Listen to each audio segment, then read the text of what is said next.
Sasa ili uweze kukidhi vigezo vya kuingia katika daraja hili la VIP 4 ukiwa katika daraja hilo la VIP 3, yani V3, ili uweze kukidhi vigezo vya kufaulu kwenda katika daraja linalofuata, unatakiwa ufanyeje? Kwanza kabisa, kwenye direct zako zile ambazo zilifika 5 inabidi ziongezeke 3 ili zifike 8. Kigezo cha kwanza kabisa. Kigezo cha pili, unatakiwa uwe na jumla ya watu 300 katika timu yako. Kigezo cha tatu, unatakiwa kwa kila mstari katika mistari yako mitatu, kila mstari huo umezalisha V3 mmoja. Kama ilivyokuwa kwenye V3, wakati unaitafuta V3 ulizalisha kila mstari V2 mmoja, jumla wakawa watatu kwa kila mstari, yani kila mstari unaojitegemea. Sasa hapa pia ili uweze kwenda katika daraja la V4, unatakiwa katika kila mstari unaojitegemea angalau utoe V3 mmoja. Kwa jumla katika kila mstari kawe na V3 mmoja, jumla pawe na mavitiri watatu katika separate line katika kila mstari ambao unajitegemea, yani miguu mitatu tofauti, kila mguu uwe umetoa vitiri mmoja. Hapo sasa utakuwa umeshakidhi vigezo vya kutoka katika daraja hilo la V3 na kuingia katika daraja la V4. Sasa utanufaikaje sasa ukishaingia katika hilo daraja la V4? Twende. Ukishaingia katika daraja hilo, ukishafaulu ukaingia katika daraja hilo la V4, kila link yako ambayo utakuwa unaitoa mtu akaactivate kupitia direct link yako utapata $60. Yani kila direct ambayo utakuwa unaitoa kupitia link yako mtu akaactivate utapata $60. Ina maana hapo sasa link yako pia imepanda thamani kutoka $50 mpaka $60. Kwa hiyo tayari hapo ni kiwango cha pesa kimeshaongezeka, ambapo sasa ukiconvert hiyo $60 kwenda katika pesa za Kitanzania unapata shilingi 156,000. Imagine mtu mmoja tu unapata shilingi 156,000 za Kitanzania, ambao kwa dola ni sawa na $60.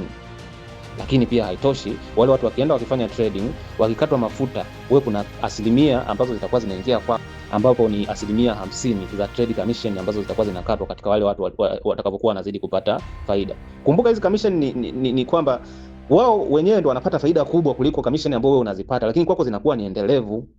Ina maana kule akipata labda dola 1000 kwa siku moja au dola 100 kwa siku moja, na wewe huku pia utakuwa unapata nyingi, japo yeye ndo anapata nyingi zaidi. Hizo pia zina ufafanuzi wake, ila hapa tunazungumzia namna utakapokuwa unanufaika kwa kila daraja. Lakini pia haitoshi, twende katika indirect. Ukiwa hapo katika daraja hilo la V4 indirect, yani watu wa chini yako, sasa utakuwa unanufaika vipi nao? Kila mtu ambaye yuko katika daraja la V1 ambaye atakuwa yuko chini yako ukiwa katika daraja hilo la V4, akiactivateisha mtu kwako utapata $30, ambapo ukiingia katika pesa za Kitanzania unapata shilingi 78,000 za Kitanzania. Imagine ndio hujamshirikisha mtu, ila tu kuna mtu ambaye yuko V1 chini ya timu yako ameshirikisha mtu na ule mtu akaactivate, wewe kwako zinaingia $30, ambao ni sawa na shilingi 78,000 pesa za Kitanzania. Lakini wale watu au yule mtu akaenda akafanya trading, wewe utakuwa unapata asilimia 30 ambayo itakuwa inakatwa kupitia mafuta yake kadri atakapokuwa anazidi kupata faida. Lakini pia hapo haijaishia hapo. Ikiwa kuna mtu ambaye yuko V2 chini ya timu yako, mtu yoyote yule ambaye yuko V2 chini ya timu yako activateisha mtu, au kwenye timu yake ikatokea kuna mtu ameactivate ndani ya timu yake, wewe kwako zitaingia $20, ambapo ni pesa za Kitanzania. Tukiingia katika pesa za Kitanzania ni sawa na shilingi 52,000 pesa za Kitanzania. Yote hiyo hapo upo katika daraja la V4, ni pesa hiyo inaingia tu kwako. Lakini wale watu wakienda wakifanya trading utakuwa unapata asilimia 20 ambayo itakuwa inakatwa kupitia mafuta. Lakini pia haitoshi, bado hela zinazidi kuongezeka. Ukiwa una mtu ambaye yuko V3 chini ya timu yako akaactivateisha mtu, au kwenye timu yake akaactivate mtu, wewe kwako zitakuwa zinaingia $10, ambapo kwa pesa za Kitanzania ni sawa na shilingi 26,000 kwa kila activation ambayo itakuwa inafanyika kwa mtu ambaye yuko katika daraja hilo la VIP 3. Lakini pia utakuwa unapata asilimia 20 kutoka katika mafuta yao kadri atakapokuwa anazidi kupata faida.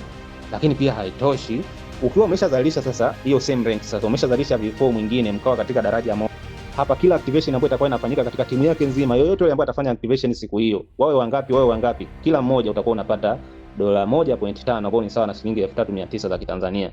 Hapo kumbuka tayari umeshakuwa same rank, yani mshakuwa katika daraja moja.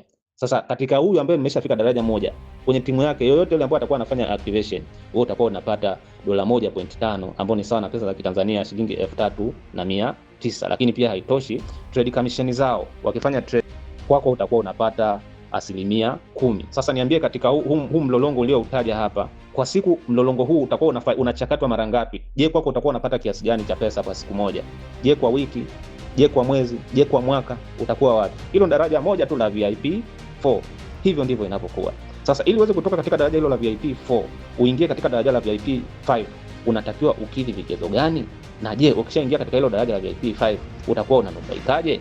Tuendelee kufafanuliana ili uweze kuelewa vizuri kila hatua.